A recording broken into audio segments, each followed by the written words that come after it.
Praise the lord. प्रभू येशू ख्रिस्ताच्या गोड मधुर सुंदर सामर्थ्यशाली नावामध्ये आज पुन्हा एकदा देवाची काही वचने घेऊन मी तुमच्या समोर आलो. या तर थोडक्यात अगदी थोड्या वेळात आपण परमेश्वराच्या वचनांमधून पाहूया, ऐकण्याचा शिकण्याचा प्रयत्न करूया.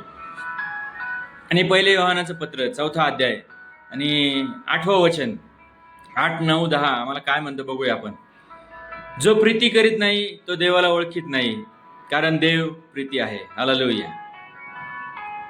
देवाने आपल्या एकुलत्या एक पुत्राला जगात पाठवले आहे यासाठी की त्याच्याद्वारे आपणास जीवन प्राप्त व्हावे. यावरून देवाची आपल्यावरील प्रीती प्रगट झाली. प्रीती म्हणावी तर हीच, आपण देवावर प्रीती केली असे नाही, तर त्याने तुम्हा आम्हावर प्रीती केली आणि तुमच्या आमच्या पापाचे प्रायश्चित्त व्हावे म्हणून स्वपुत्राला पाठविले. आणि देवाचं वचन आम्हाला इथे असं सांगते की जो प्रीती करत नाही तो देवाला ओळखीत नाही, कारण देव प्रीती आहे. हालेलुया. आमच्या घराघरांमध्ये हे वचन सापडतं. दरवाजावर, कपाटावरती देव प्रीती आहे, देव प्रीती आहे अनेक ठिकाणी अनेक घरांमध्ये पाहायला मिळतं. आणि देव प्रीती आहे, परंतु बायबल आम्हाला असं सांगतं की जो प्रीती करत नाही तो देवाला ओळखत नाही. आणि बायबल असं म्हणतं की त्याने एकुलत्या एका पुत्राला जगात यासाठी पाठवलं की तुमच्या आमच्या पापांचं प्रायश्चित्त त्याच्याद्वारे व्हावं. त्याने त्याचा एकुलता एक पुत्र देऊन प्रभू येशू ख्रिस्ताला या जगात पाठवून त्याने तुमच्यावर आणि माझ्यावर प्रीती केली. त्या प्रभू येशू ख्रिस्ताला स्वर्ग सोडून मनुष्य रूप धारण करावं लागलं.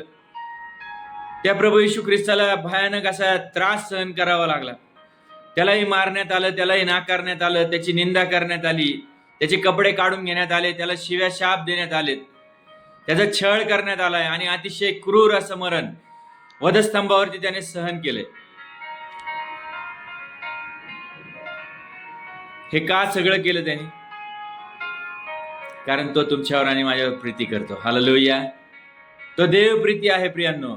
आणि तो देव असं म्हणतो की त्याने आमच्यावरती प्रीती केली. 10वं वचन असं म्हणतं, आपण देवावर प्रीती केली असे नाही, तर त्याने तुम्हा आम्हावर प्रीती केली. हालेलुया. त्याने तुमच्यावर आणि माझ्यावरती प्रीती केली. प्रियांनो, तुमचा आणि माझा पापामध्ये नाश व्हावा नाही म्हणून तो प्रभू येशू ख्रिस्त या जगामध्ये आला. आणि पुढे 11वं वचन असं म्हणतं, प्रियजनो, देवाने जर आपल्यावर अशा प्रकारे प्रीती केली तर आपणही एकमेकांवर प्रीती केली पाहिजे. Praise the Lord. हा मोठा गंभीर विषय आहे. तो तर मला असंच म्हटला, मग मी का त्याच्याकडे जायचं आणि का मी त्याच्याशी बोलायचं? ती मला अशी म्हटली आणि ती मला तशी म्हटली. प्रियांनो, या सगळ्यांमधून थोडंसं बाहेर पडूया. हा असं बोलला, तो तसं बोलला, काय कोण कोणाला बोललं, कशासाठी बोललं, त्याच्याकडे पाहण्यापेक्षा देवाने माझ्यावरती प्रीती केली. आणि पुढे जर पाहिलं तुम्ही तर त्या 4थ्या अध्यायामध्ये 19वं वचन असं म्हणतं, पहिल्याने त्याने आपणावर प्रीती केली म्हणून आपण प्रीती करतो. मी देवावर प्रीती करतो असे म्हणून जर कोणी आपल्या बंधूचा द्वेष करील तर तो लबाड आहे. कारण डोळ्यापुढे असलेल्या आपल्या बंधूवर जो प्रीती करत नाही त्याला न पाहिलेल्या देवावर प्रीती करता येणे शक्य नाही. दिसणाऱ्यावरती प्रीती करू शकत नाही, न दिसणाऱ्या देवावरती काय प्रीती करणार? संगती असणाऱ्यांवरती प्रीती करता येत नाही आणि बाहेरच्यांवरती जाऊन प्रीती करायचा प्रयत्न करत असताल तर आज थोडासा विचार करा. स्वतःच्या मनाची आज तयारी करा. आज आम्ही नेमकं कशा प्रकारचं जीवन जगत आहोत आम्हाला विचार करायची गरज आहे. आम्ही आज चुकीच्या ट्रॅकवर आहोत असं आम्हाला वाटतंय का? कारण आम्ही कशा प्रकारची प्रीती करत आहोत, कोणावरती प्रीती करत आहोत? बायबल आम्हाला मार्क 12:30 मध्ये असं म्हणते की तू आपला देव परमेश्वर याच्यावर संपूर्ण मनाने, संपूर्ण शक्तीने, संपूर्ण बुद्धीने, संपूर्ण अंतःकरणाने प्रीती कर. पण आम्ही मात्र अर्धवट अंतःकरणाने, अर्धवट मनाने, अर्ध इकडं अर्ध तिकडं. बायबल आम्हाला असं सांगतं की जो आपल्या बंधूचा द्वेष करतो तो लबाड आहे, कारण त्याने देवाला ओळखलेलं नाही. मी देवावर प्रीती करतो असे म्हणून जर कोणी आपल्या बंधूचा द्वेष करील तर तो लबाड आहे. कारण डोळ्यापुढे असलेले आपल्या बंधूवर जो प्रीती करत नाही त्याला न पाहिलेल्या देवावर प्रीती करता येणे शक्य नाही. जो देवावर प्रीती करतो त्याने आपल्या बंधूवरही प्रीती करावी ही त्याची आपल्याला आज्ञा आहे. प्रीती करा ही तुम्हाला रिक्वेस्ट केलेली नाही. तर जो आपल्या देवावर प्रीती करतो त्याने आपल्या बंधूवरही प्रीती करावी, ही तुम्हाला आणि मला दिलेली आज्ञा आहे, एक कमांडमेंट आहे प्रियांनो. आणि ती आज्ञा जर तुम्हाला आणि मला पाळता येत नसेल तर आम्ही देवाला ओळखलंच नाही. आणि जर आम्ही देवाला ओळखलंच नाही तर आमचं प्रभूजी म्हणणं, दर रविवारी कदाचित चर्चला जाणं, पास्टर संगती जाऊन डान्स करणं, देवाचे गाणे जोरजोरात गाणं, युट्यूब वरती, फेसबुक वरती अनेक प्रकारचे व्हिडिओज रोज सातत्याने बघणं, हे सगळं काही व्यर्थ असेल. आम्ही म्हणतो आम्ही ऑनलाईन मीटिंग अटेंड करत आहोत, आम्ही चर्च अटेंड करत आहोत, आम्ही हे अटेंड करतो, आम्ही ते अटेंड करतो. प्रियांनो, दिसणाऱ्या बंधूवरती जर प्रीती करता येत नसेल, त्याचा जर तुम्ही द्वेष करत असाल, त्याच्यावरती तुम्हाला प्रीती करता येत नाही, तर तुम्ही जिवंत देवावरती, न दिसणाऱ्या देवावरती कशी प्रीती करू शकताल? आज हा मोठा प्रश्न आहे. जर आम्ही आपल्या बंधूचा, आमच्या संगती असणाऱ्या लोकांचा जर आम्ही द्वेष करत आहोत, ते मराठीमध्ये म्हणतात चांगलं, हातचं सोडायचं आणि पळत्याच्या पाठीमागे लागायचं, तशी आमच्या लोकांची काहीशी अवस्था आहे. संगती असणाऱ्यासाठी नाही. आज अशी अवस्था तयार झाली आहे प्रियांनो, की आम्ही मनुष्यावर प्रेम करण्यापेक्षा मोबाईलवर जास्त प्रेम करायला शिकलोय. आम्हाला व्यक्तीकडे लक्ष देण्यापेक्षा आम्हाला मोबाईल जास्त महत्वाचा वाटतो. 17-18 तास जे काही तुम्ही जागे असताल, 6-7 तास झोपत असताल, त्या 17-18 तासामध्ये तुम्ही किती वेळ मोबाईल मध्ये असता थोडासा विचार करा. आणि त्याच वेळेला तुम्ही किती वेळ देवाचं वचन वाचता याचाही थोडासा आज विचार करा. दिवसाचा दशमांश काढला तर 2 तास 40 मिनिटं असं आपण साधारणपणे म्हणूया. 2-2.5 तास दिवसातले तुम्ही काय देवाचं वचन वाचण्यासाठी, प्रार्थना करण्यासाठी, त्याची आराधना करण्यासाठी घालवत आहात का? देवाचा वेळ देवाला देत आहात का? किती वेळ गुडघ्यावर बसत आहात? किती जणांसाठी प्रार्थना करत आहात? किती मध्यस्थीच्या प्रार्थना करत आहात? आज या सगळ्या गोष्टींचा आम्हाला थोडासा विचार करायची, आम्हाला आमचं आत्मपरीक्षण करायची आज गरज आहे. आणि जर आम्ही देवावरती प्रीती करत नाही तर आम्ही स्वर्गीय राज्यामध्ये जाणार आहोत का? कारण बायबल असं म्हणते की देवच प्रीती आहे, त्याने तुमच्यावर आणि माझ्यावरती प्रीती केली. आणि तो आम्हाला असं म्हणतो की मार्क 12:30 मध्ये असं म्हटले की संपूर्ण बायबलचा, शास्त्राचा सार हाच आहे की पहिले तू आपल्या देवावरती प्रीती कर, आणि दुसरी, जशी आपल्यावर तशी आपल्या शेजाऱ्यावरती प्रीती कर. आपले शेजारी कोण आहेत? आपल्या संगती असणारे लोकच आपले पहिले शेजारी आहेत. आणि मग आपल्याला आपल्या शेजारच्यांवरती, आपल्या संगती असणाऱ्या लोकांवरती जर प्रीती करता येत नसेल तर कदाचित आम्ही चुकीच्या ट्रॅकवर आहोत. कदाचित आम्ही चुकीच्या ट्रॅकवर आहोत. घरामध्ये आजारी असणाऱ्या लोकांचा द्वेष करायचा आणि नटून थटून बाहेर तुम्हाला कुठल्या तरी पार्टीला जायचंय, हे योग्य आहे का? अशा प्रकारचं जीवन जगणं योग्य आहे का? आज थोडासा विचार करा.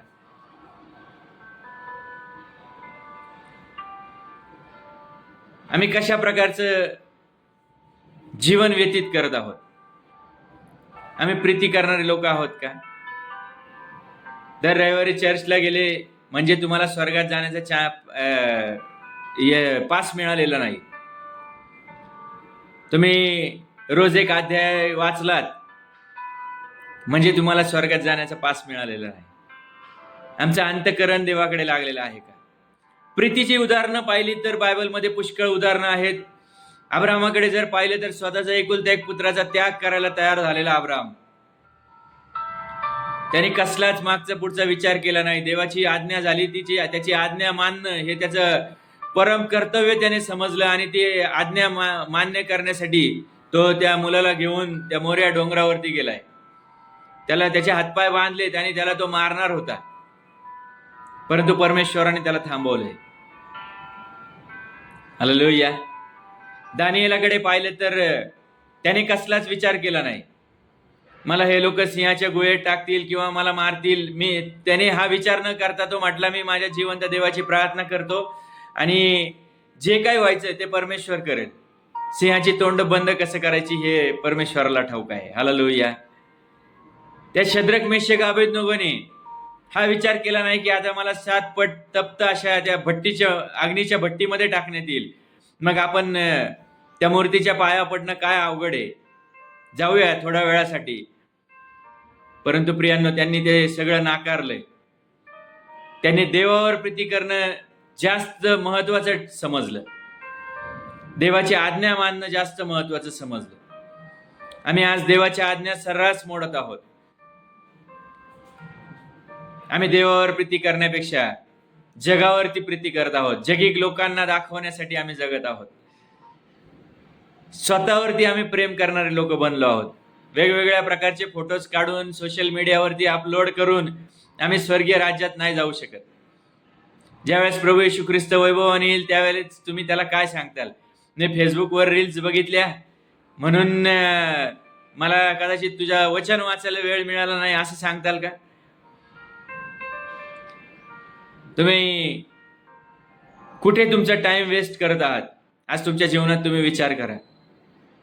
देवावरती प्रीती करत आहात का? देवाची किती वेळ स्तुती करता, किती वेळ आराधना करता, किती देवाचं वचन इतरांपर्यंत घेऊन जाता, किती जणांना सुवार्ता सांगत आहात? या सगळ्या गोष्टींचा आज तुम्हाला आढावा घेण्याची गरज आहे. आज विचार करायची गरज आहे प्रियांनो.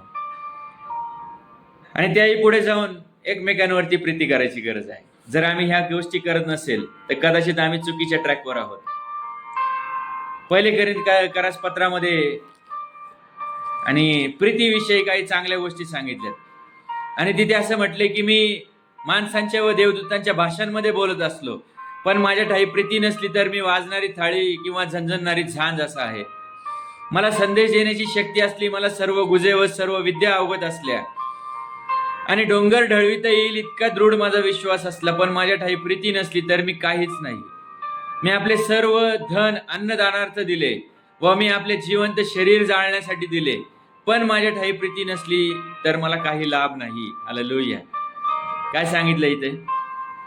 तुम्ही देवदूतांच्या भाषांमध्ये बोलत असताल, तुमच्या ठाई कदाचित इतका विश्वास असेल की तुमच्या विश्वासाच्या द्वारे डोंगर उपटून समुद्रामध्ये टाकला जात असेल, परंतु जर प्रीती नसेल तर तुम्हाला काहीच लाभ नाही असं म्हटलंय. आणि मग मत्ते 7:14 मध्ये प्रभू येशू ख्रिस्त म्हणतो, प्रभूजी म्हणणाऱ्या प्रत्येकाचा स्वर्गाच्या राज्यात प्रवेश होईल असे नाही, तर जो कोणी माझ्या स्वर्गीय पित्याच्या इच्छेप्रमाणे वर्ततो त्याचा मात्र होईल. आणि मग तुम्ही म्हणताल आम्ही चर्चला जात होतो, आम्ही प्रार्थना करत होतो, आम्ही भूते काढत होतो, आम्ही आरोग्यदानासाठी प्रार्थना करणारे लोक होतो, आम्ही व्हॉलंटियर होतो, आम्ही नाचणारे होतो, आम्ही गाणारे होतो, आम्ही वाजवणारे होतो, आम्ही पास्टर संगती डान्स करत होतो. तर प्रभू येशू ख्रिस्त म्हणेल, अहो अनाचार करणाऱ्यांनो माझ्या पुढून निघून जा. प्रियांनो, आज आम्हाला विचार करायचा आहे. जर प्रीतीच नसेल तर बाकीचं सगळं काही व्यर्थ आहे. तुमचं दान दशमांश, तुमचं चर्चला जाणं, तुमचं नाचणं, तुमचं गाणं, या सगळ्या गोष्टी व्यर्थ आहेत जर तुमचं अंतःकरण देवाकडे लागलेलं असेल. प्रीतीचं सुंदर उदाहरण घ्यायचं तर मदर टेरेसाकडे पहा. प्रीतीचं सुंदर उदाहरण घ्यायचं तर प्रभू येशू ख्रिस्ताकडे पहा. अतिशय क्रूर, भयानक, वेदनामय असं मरण त्याने सहन केलं या मनुष्य जातीसाठी. आणि तो असं म्हणतो की जसं मी तुमच्यावर प्रीती करतो तशी तुम्ही पण एकमेकांवरती करा. आम्ही कोणत्या प्रकारची प्रीती एकमेकांवर करत आहोत? आम्ही एकमेकांसाठी काय करत आहोत? आज थोडासा विचार करा. मला हा असं बोलला म्हणून मी त्याच्याशी बोलत नाही, तो मला तसं बोलला म्हणून मी त्याच्यापासून लांब झालो. आज डिव्होर्सचे केसेस अनेक वाढलेले आहेत. काय? हा असं बोलला आणि तो तसं बोलला. प्रियांनो, याच्यातून कधी बाहेर पडणार आहात? देवाची प्रीती समजली नाही. इथं बायबल आम्हाला असंच तेच सांगतंय, 1 योहान 4:8 मध्ये, जो प्रीती करत नाही तो देवाला ओळखत नाही, कारण देव प्रीती आहे. आणि देव जर प्रीती आहे तर देवावर विश्वास ठेवणारे लोक देखील प्रीतीच करतील. हालेलुया. आणि जर देवावर विश्वास ठेवणारे लोक प्रीती करत नाहीत तर ते ढोंगी लोक आहेत.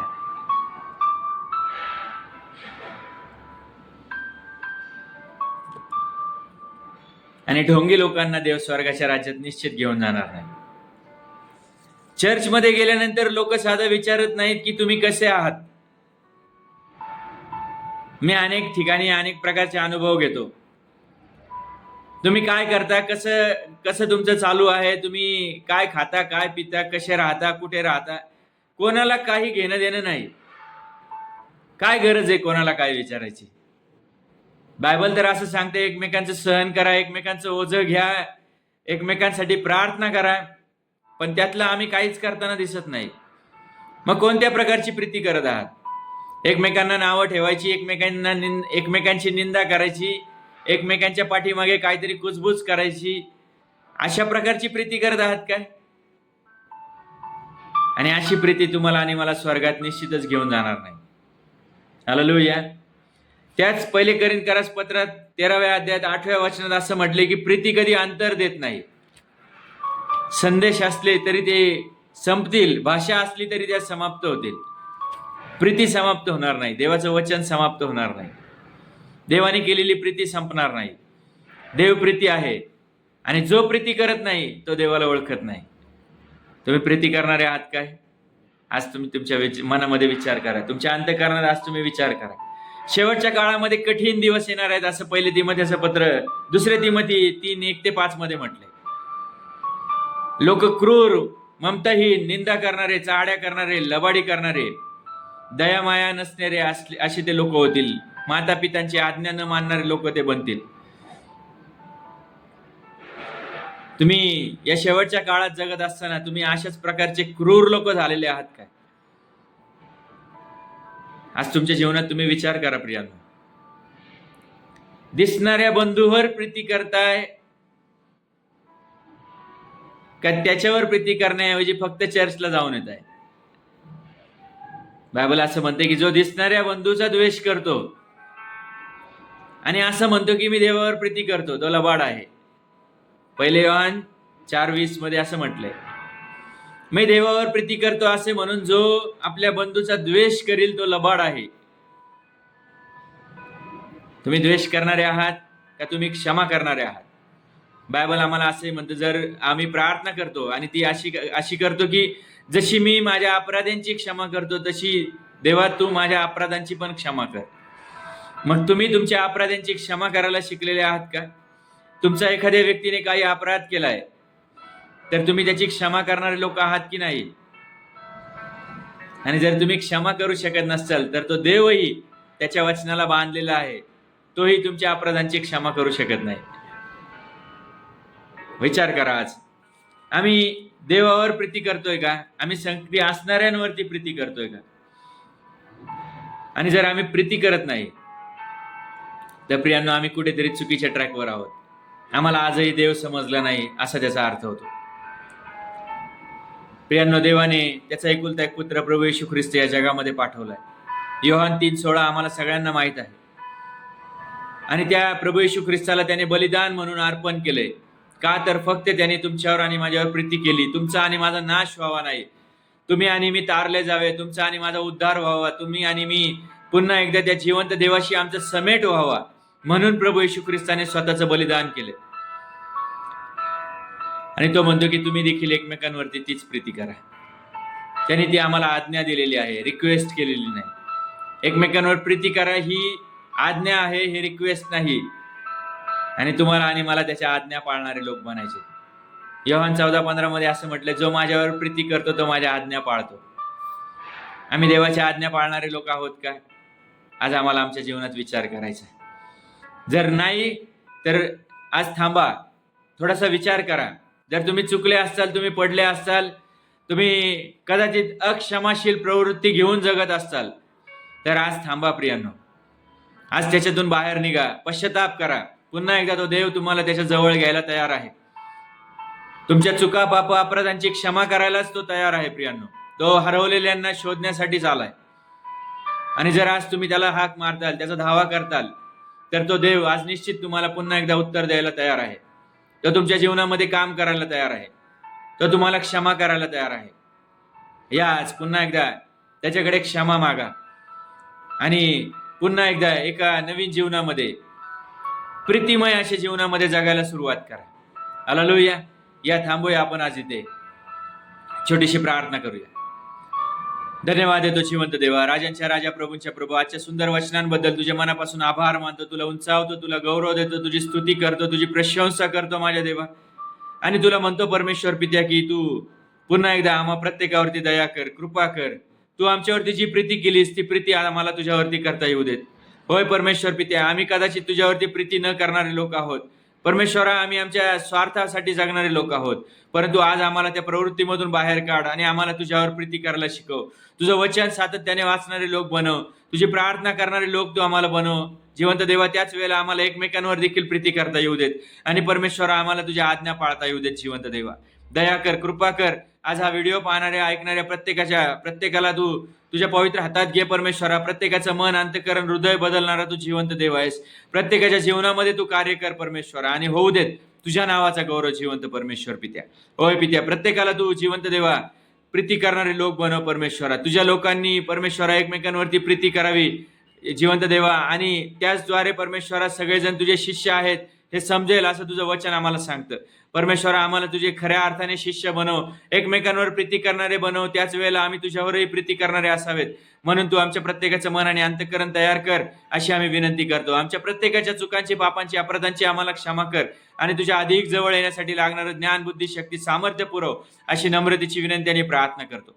त्या वेळेबद्दल तुझे आभार आणि उपकार मानतो. इथून पुढचा वेळ आणि आमच्या प्रत्येकाचं जीवन तुझ्या हातात सोपवतो. हा व्हिडिओ पाहणाऱ्या आणि ऐकणाऱ्या प्रत्येकाला येशूच्या नावात तू आशीर्वादित कर.